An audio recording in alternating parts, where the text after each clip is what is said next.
Big Radio, le grand show de l'info, Martin Arnal.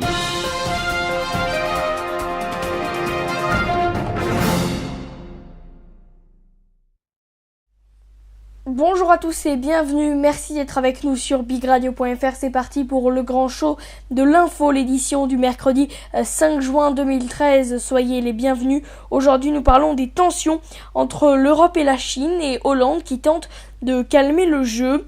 Alors que les tensions commerciales entre la Chine et l'Europe augmentent, François Hollande a demandé la tenue d'une réunion des 27 pour dégager une solidarité de point de vue des Européens.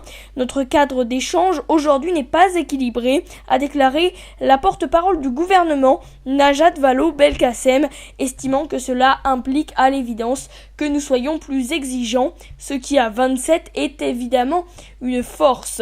Cette annonce intervient après le lancement par Pékin d'une quête anti-pumping sur les vins européens en représailles à la taxe imposée mardi par la Commission européenne aux importations de panneaux solaires chinois.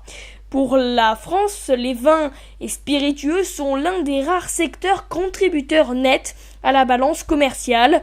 En 2012, les exportations de vins et spiritueux ont représenté un chiffre d'affaires record de 11,5 milliards d'euros et une contribution nette de 9,5 milliards.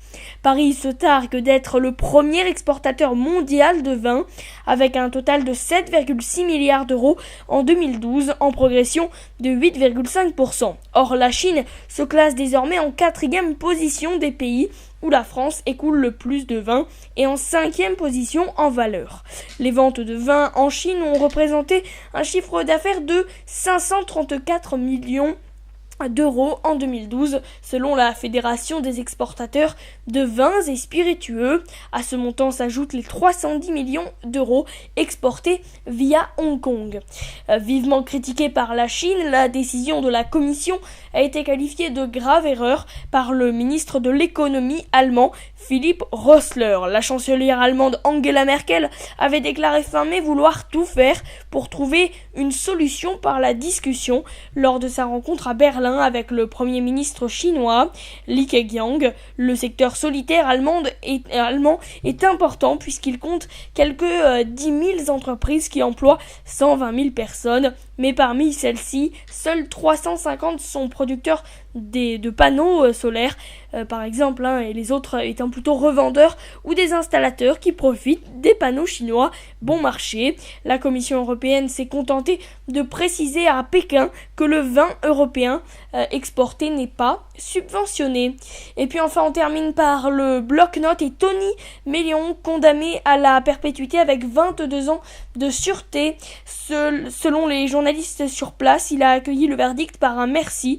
Tony Meillon, jugé pour le meurtre et le démembrement de Laetitia Perret en janvier 2011 près de Pornic, a été condamné mercredi à la réclusion à perpétuité avec 22 ans de sûreté, une peine conforme aux réquisitions de l'avocate générale. Et puis la hausse des tarifs à l'EDF. Et oui, dans un rapport publié mercredi, la Commission de régulation de l'énergie estime que les tarifs de l'électricité en France pour les ménages devraient augmenter de 6,8 à 9,6% cet été pour couvrir les coûts d'EDF.